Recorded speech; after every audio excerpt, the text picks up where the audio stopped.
Back to another episode of Harmonious at Lunch, the show that fuels your business success.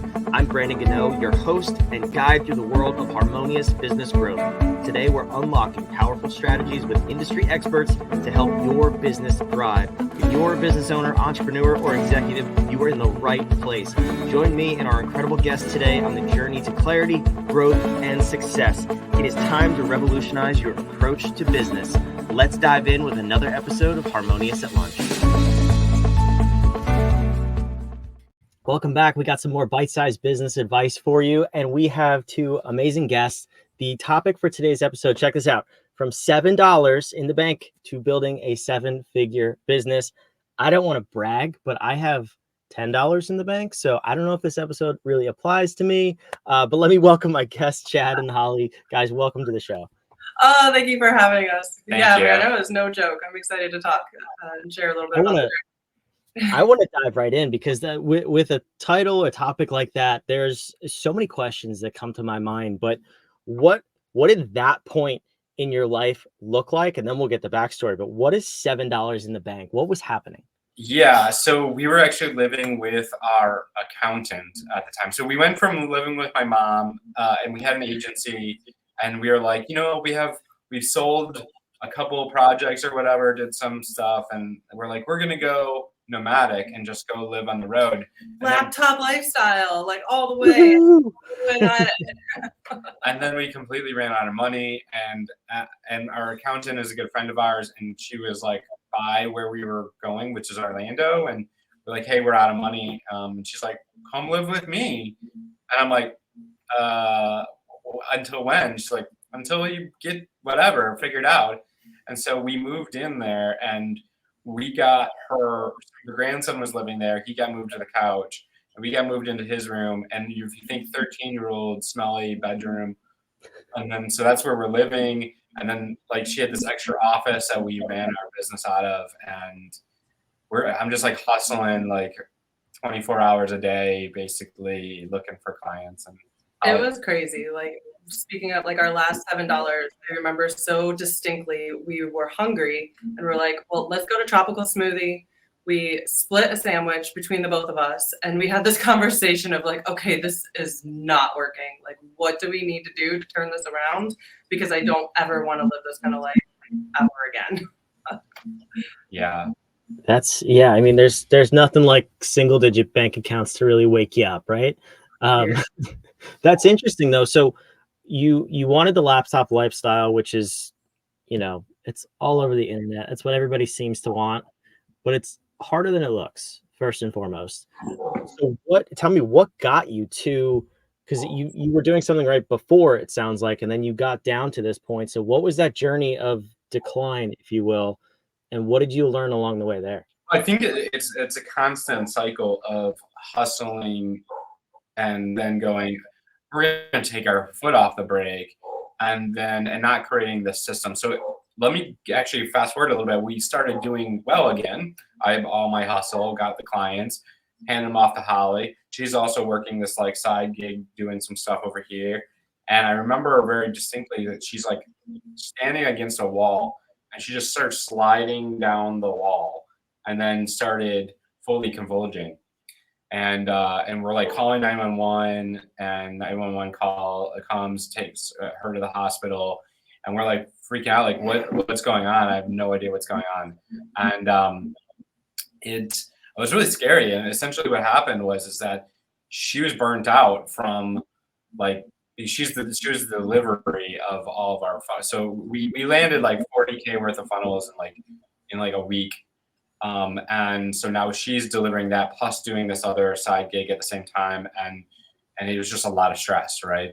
And plus living at an accountant in a teenager's bedroom that smells, and like I was so not in alignment. And I had, this dream, this laptop lifestyle. We were traveling, we were living on the beach. I don't recommend laptops and the beach, by the way. That is way overrated. And in there, like it's terrible.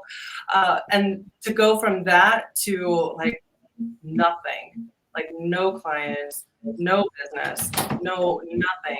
We have a toddler that may be coming in here, and the stress of it and the pressure of all of it, like it literally collapsed my body. I was so not in alignment with my vision, with the goals that I had, with what I wanted in my life. It was like I had this dream and this vision, and it literally turned into a nightmare at that point. And so it started, the dis-ease when you have problems with your health. There's something going on internally that you need to discover and work through and get healing from. And so that's ultimately took us on this journey of healing, growing, learning how to build teams, developing our leadership abilities. Like it was a lot to overcome, and I'm really grateful. Honestly, I'm really grateful for all of it. It was one of the most powerful moments in my life when I got to really, like, every entrepreneur goes through this point where you're either going to break or you're going to launch into a new world of reality, like the reality that you've always wanted. It will definitely be one of those two. And I think that every entrepreneur has one of those experiences, like some special, like, oh, I broke down and had this like rags to riches story. I feel like all entrepreneurs at some point in their journey will have this. And it's just your ability to be able to get up, to remember why you started doing this in the first place, to keep going and to make every experience something that's working for you. And that's exactly what we did. Yeah, I've noticed that there's no alternative, but I've also noticed that every entrepreneur needs to go through that, because regardless of the severity, like, does it have to be $7 and a full-on like clinical burnout stage? No, but there needs to be that moment of defeat to like check yourself. Like, you got into being a business owner, being an entrepreneur. This is hard. This is not an easy game. Like, you have to be tested in order to be worthy, really, of the other side. So, not a fun story, I'm sure, not a fun journey to live through, but on the other side of it, what you've learned is obviously the prize, and now you can teach that to others and help other people overcome that. I love that that's the journey you've taken too, is sharing the story, because so many people are there. So many people go through it. And maybe you listening, you're there right now. Here's your story of hope in Chad and Holly. And I'm super excited you guys are here to share it. So from $7, living with your accountant, weird choice, by the way, because I feel like of all people to shame you for having no money in the bank account, it would be an accountant. Am I right? I mean, you think, right?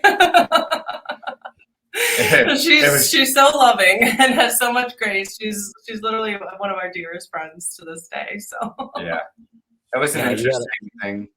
But so health is in shambles. We had some money in the bank, and you'd think you'd go, okay, let's settle down. No, we went and actually we're moving to the beach. And we're going to figure out how to holistically solve all this issues. So we go to the beach and we're shooting like multiple seasons a day, but learning so much like about the health stuff and all that. And then we get invited to sponsor an event by a guy named Steve Farber.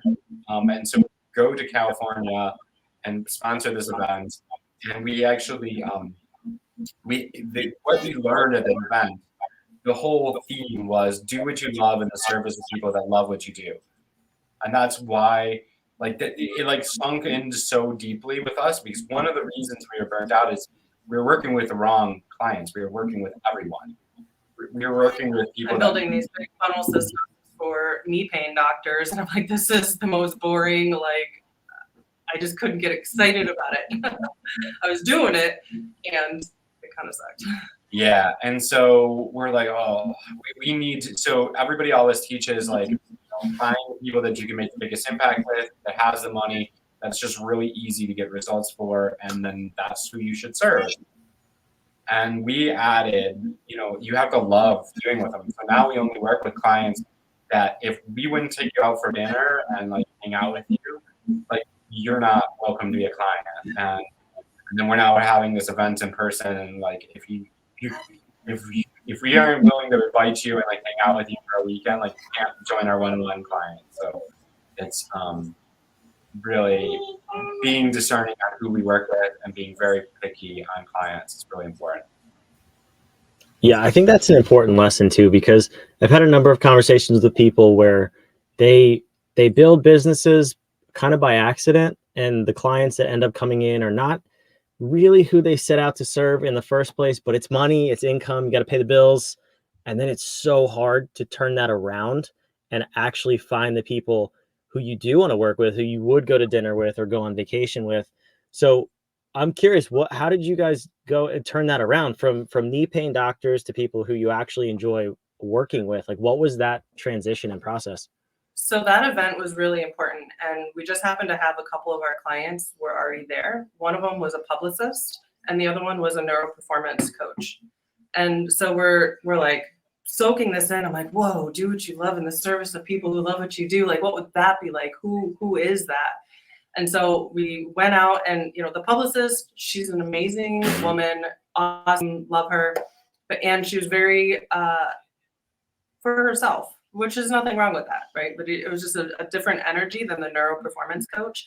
The neuroperformance coach was so for transformation and other people. She was so for leadership. She was so for like growing herself and making sure that her clients had results. And we both were just like, this is the coolest work. Like, she's the coolest chick. Like, what would it be like if all of our clients were like this? And that's ultimately, like, that's when we made the decision, like, the coaching industry, I am such a stand for transformation. I know within our own lives, we had to make that transformation within ourselves to be able to overcome all of the things that we went through. I love coaches and their mission to really make a deep impact with other people. And so from that moment and that event, we're like, you know what? We are focusing on coaches, and that's who we're going to work with, because we have all of these gifts, all this knowledge that we've studied for years, all this investments and what we've had for ourselves. If we can make a difference with those people, they're going to go out and make a difference with other people. And that's how we're going to have this ripple effect. And from there, we just started getting into coaches' worlds and what they were about. And a lot of them, they just started coming to us. It was like, when you have the right messaging, when you know within your, I know the intent, when you know your intention of what you're here to do and how you want to serve people, when you know who those people are, and you can speak directly to those people. I call it like the unspoken truths in their soul message. When you can speak soul to soul and they're like, man, they get me. Like, they know me. They know what I'm going through. And we just dove into that world like there was no coming back. And literally here we've been going on 7 years now, and I couldn't imagine doing anything else. I love the industry. I'm a stand for the industry. Anything I can do to serve coaches, I am here and willing to serve, because I believe in their mission. And so I think those things alone was really what started to propel us, because that's what it's really about, knowing your people and being able to speak directly into those unspoken truths that, did you know that? It's like, this, I do. So. Yeah, it's amazing when you're in alignment, how effortless things become, but your clients feel that too, and they get better results. You deliver better and at a higher capacity for them. Everybody wins. It's just finding where you are and who you're meant to serve is really, really important in the beginning of starting your business. Fortunately, you guys both found that. It took the trials of getting there, but you stumbled upon it. So now that you're serving coaches, you go from $7 in the bank account. You have a 7-figure business in 7 years, a lot of sevens. I know. Like, now that you're saying that out loud, I'm like, wow, okay, let's go. Magic number, right? 7. That's the God number. So maybe it's divinely blessed. But so now though, that's very different. Running a 7-figure business is a very, very different journey. I don't know about where your clients are when they work with you, but what are some of the things that you do in your business that you've learned to systematize, make sure your operation is in order so that you avoid that burnout that you experienced? Man, systems everywhere. Like, I am a systems, like, my brain just naturally works for systems. One of the biggest downfalls in the beginning for us is we were putting systems together for everybody else so much that we didn't have time to put together our own systems. So systems have played a huge role in us being able to grow and scale. And we're always even optimizing even more. Like, how can we create the system to even, like, I want a well-oiled machine that even if we step away, things are still working for us. Right. So that's been our biggest thing is systems. A big thing for us that we had to have a major breakthrough in is our leadership and being able to, like, outsource and have the right people on our team. We learned this the hard way as well. It's not just about having a team, it's about having the right people on your team, people who vision, they know the vision, they're like a part of the mission with you. It's not just let's go higher. It kills me, all of these messages that I get of like, I'll set 40 appointments for you, or like, no, you won't. You don't know my business. You're not a part of my business. You don't have the heart. Like, so it's finding the right team that's a part of that, and being able to develop your leadership skills where you can outsource and not take it all on as your own. We've definitely had to do that. I don't know if you can hear our little one or not. Like, moving forward in our journey, we've decided to bring in a little one. She's with us all the time, and I think that's the beauty of being able to have the systems and to have the process and to have the team and to have this well-oiled machine where you don't have to sacrifice for your business. That's a huge value and thing for us. It's like, you don't sacrifice your business for your family, and you don't sacrifice your family for your business. Like, it goes both ways.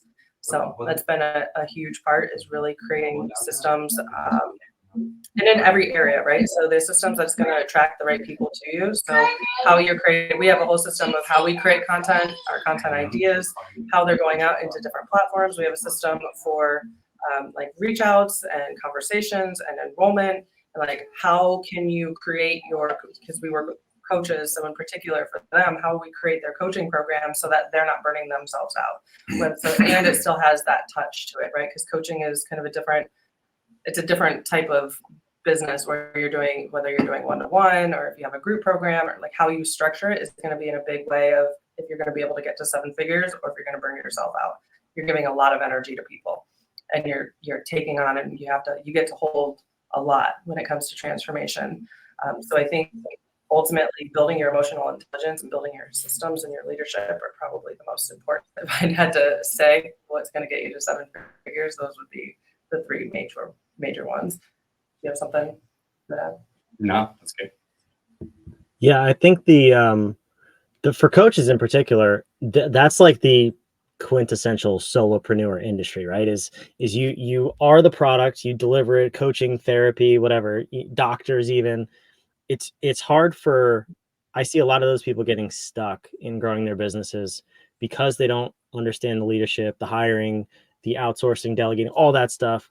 When you start working with people though, like what is it about your process that you find is the hardest for them to wrap their brains around? So what I've found, which is really why we're shifting over into more established coaches who've been coaching for a while, like newer coaches, it's the actual business building. Like, coaches came into the business to be a coach and to serve people and to help people. Like, what do you mean? I got to get clients. I got to make content. I got to like payroll, like systems, like email, copy. Like, I just want to coach people. Right? So shifting them into like the entrepreneur mindset rather than like, no, I'm just a coach. I just want to coach people. Like, just do all the things for me and I'll show up and I'll coach people. That's okay if that's where you want to be. But I would go find a coaching business and just coach for them.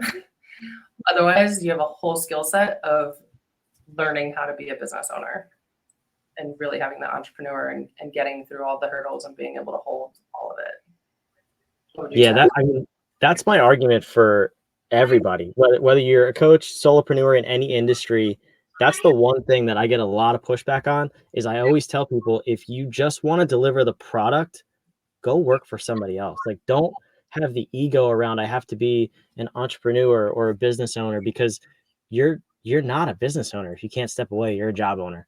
And I think a lot of people miss the fact that you have to build a business around the product, and you need to be absent from the delivery of that product to be a true business owner. So I love that you take that approach with people, because that's what kills most businesses, in my opinion. Yeah. And I think there's something, so there's like such a fine line with that with coaches.